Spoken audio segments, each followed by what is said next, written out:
বাহ সুইটি শোনো বাহ বাহ বাহ বাহ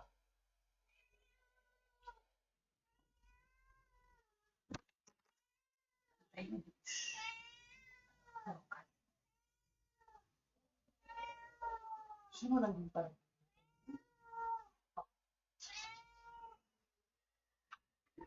hello and good evening. Welcome to tonight evening's live interaction with my cat making a lot of noise over there.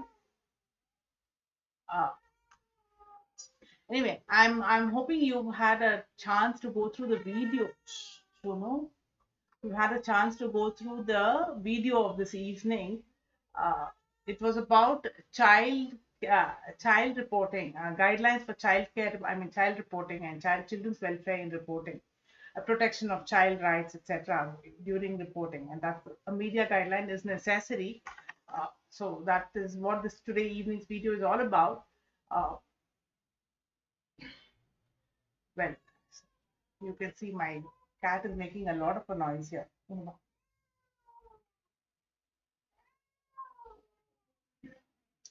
I guess she's hungry. I've not had the time to go and eat. I had promised to come here at 8 o'clock. I had another virtual meeting this evening, so I hope I can feel it. I think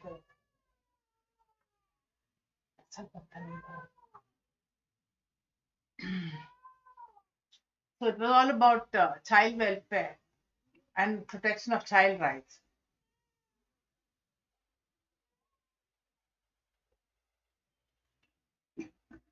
You see, when any disaster strikes, it's always the women and the children who are most vulnerable.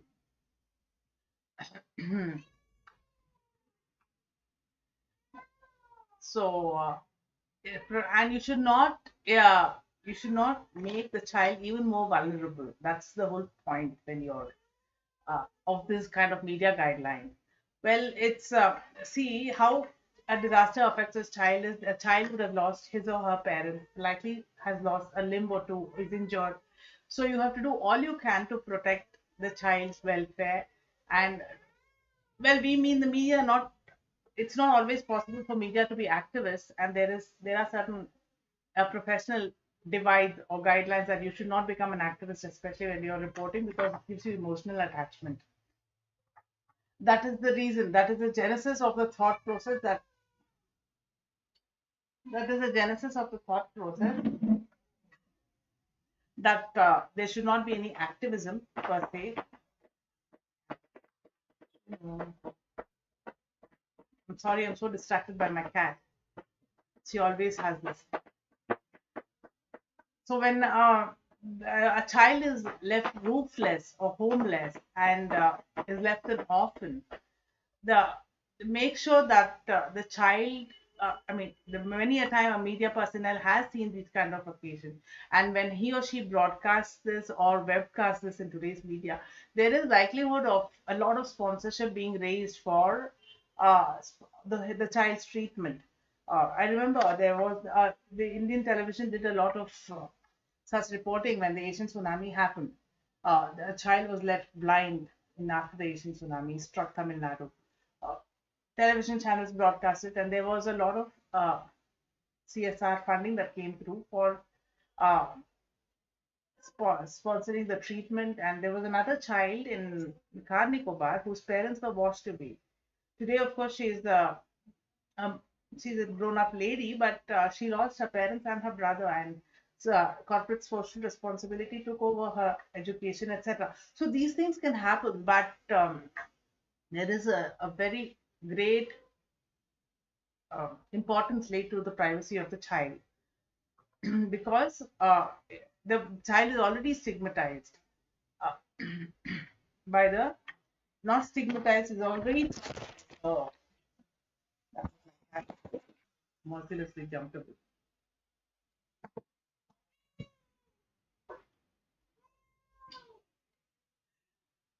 Yeah, the child is already traumatized and needs to be protected and given some kind of treatment or whatever the response is necessary. It could be something else.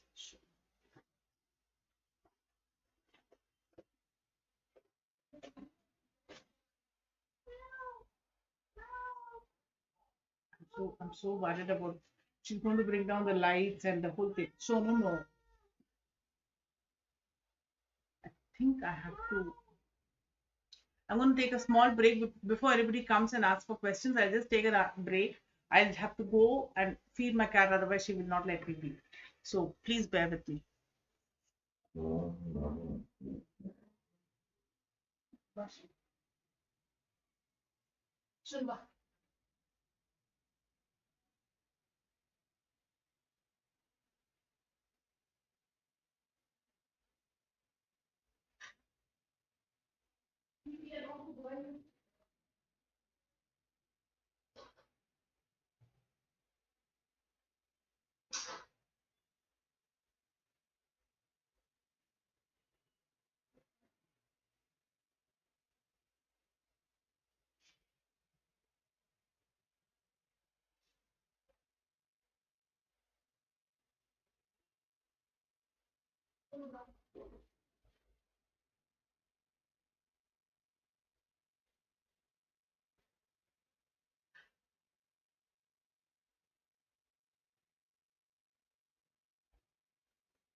I'm sorry.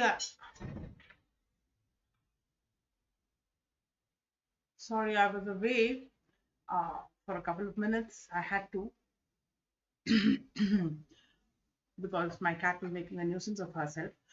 Well, anyway, yeah. So it is not. It is when you're, and these kind of guidelines can be also relevant to those who are frail and infirm, who have been injured in calamities, etc.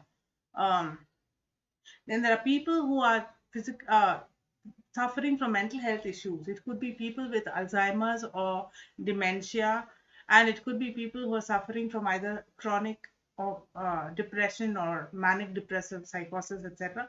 How do you prepare them either for evacuation for a forecast calamity, or how do you yeah, train them? These questions are still open, but child protection guidelines is a different thing. And like protecting a child from sexual abuse is or potential sexual abuse or objectifying a child, these are all extremely important and critical issues. That is why child protection guidelines have been issued by Plan India. It's an NGO. There are also sphere standards in disaster risk reduction measures and interventions. So these are issues to be taken cognizance of. Well, that being said, wonder why the regular guys have to come.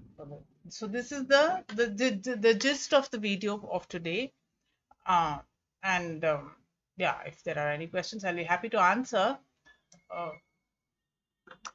but also these there is a need for disseminating this kind of legal guidelines or into every Indian language to make it available for regional media, so to say. Uh, the state departments of information and publicity have to come together to make this initiative, to make these translations available and make it in public domain. There is a legal element of legality involved in it, which needs to be, shall we say, internalized and translated. It's very critical.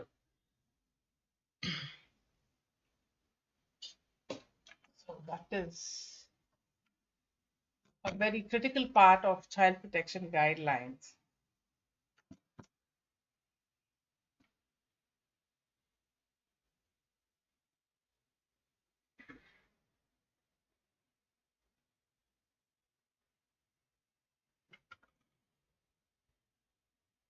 Yeah.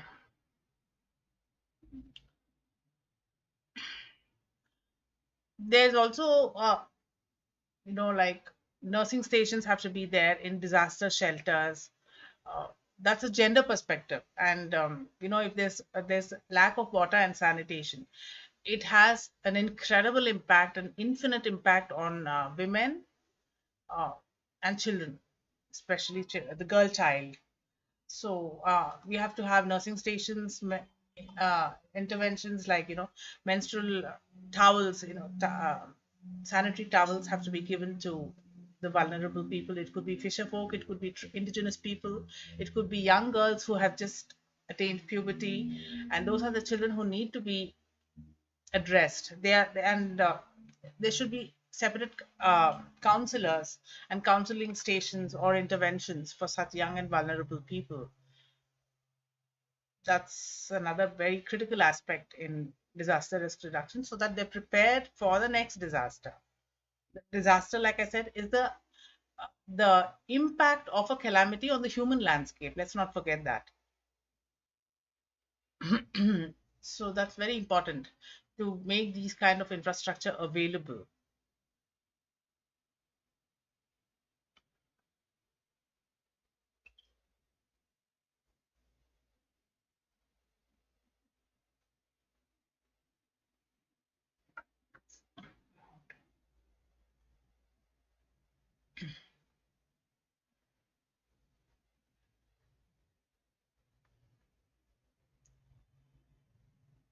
It's getting warmer and warmer in Bangalore, and nights can be harmful.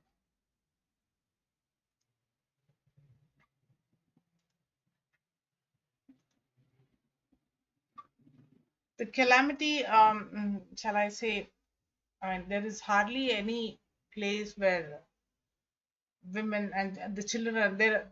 There's hardly any place where disasters don't strike or calamities don't strike, creating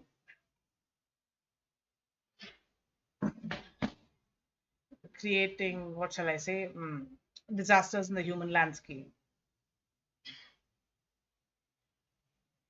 So,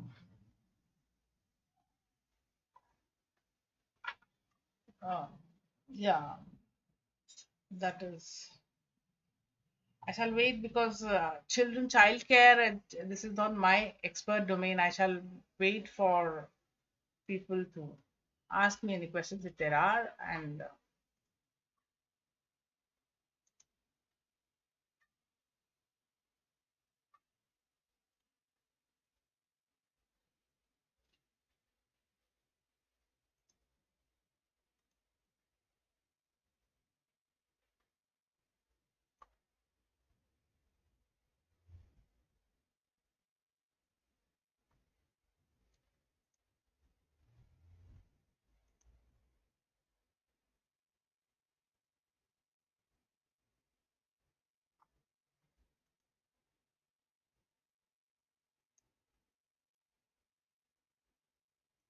any questions, anybody?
Many NGOs are dedicated to uh, who are dedicated to children welfare are also involved in disaster mitigation.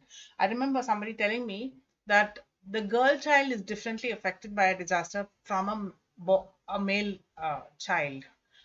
It could, especially in the teenage years when the hormonal activity in children start developing, there is obviously a succinct difference in the thinking and the emotional well-being of children. Uh, Girls react differently, boys react differently, and they definitely need different kinds of outreach or interventions. Mm. And that is the time when, I mean, God forbid, if there is a calamity of the scale of either the Asian tsunami or a super earthquake, and or even lack of water and sanitation, lack of access to water and sanitation can make a huge difference uh, to children, because you know that the children are very vulnerable to waterborne diseases. Uh, and then there is the question of water and sanitation and menstruation for young girls, etc. So, and vulnerability index is very, very potent, so to say. If a child lacks, if the child is not immune enough, and if there is a waterborne disease, because as a secondary disaster after the first calamity strikes, say there's an earthquake, and God forbid if there's a tsunami, or if there is a debilitating impact of the earthquake on the human landscape, and then there is a breakage of water infrastructure, so there's a lack of water and sanitation, it can lead to um, waterborne diseases like cholera, especially in children who are lacking health and nutrition. So those kind of situations can and have to be mitigated. Uh, yeah, this in Bangladesh every year, for example, or any low-lying area or coastal area where if there is climate change, because of climate change, there's a sea level rise. So coastal communities are extremely vulnerable. That is why it is very essential for uh, well, the light went out here, or shall I do it? If there are no more questions today, this is already a disaster that the light has gone out. If there are no questions, I'm going to hang up today. Yeah, so sea level, I was talking of sea level rise, and it's going to cause more and more hydrometeorological disasters in the coming years because of climate change. And that will lead to, if there is a storm and there's a breakage of water and sanitation infrastructure, it can lead to the secondary disasters. Like during a flood, there will be a damage to water and sanitation infrastructure, which can lead to debilitating waterborne diseases like cholera, typhus, that is what's it called? Typhus. That's tetanus, etc. Not tetanus, uh, typhus. What is the thing called?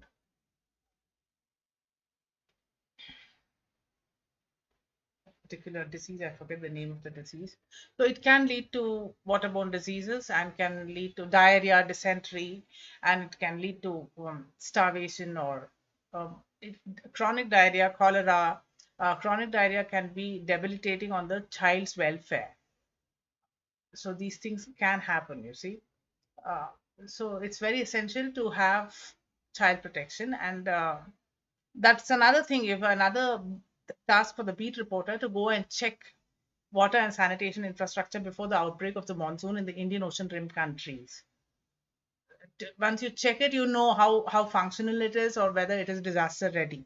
These are the things that the media should highlight in the months leading up to the monsoon. The monsoon preparedness calls for this kind of beat reporting.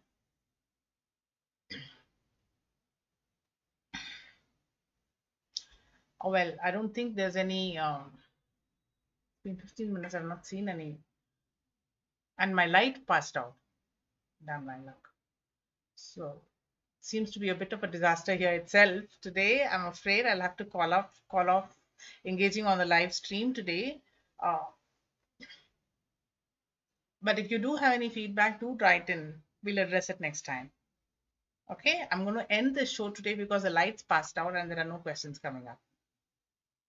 Have a nice evening. Next week, I'm starting the book reading the chapter of early warning. So that's a whole lot of gamut of issues regarding technology and early warning infrastructure, but that'll be interesting. I hope to see you then. Take care, keep smiling, and ciao.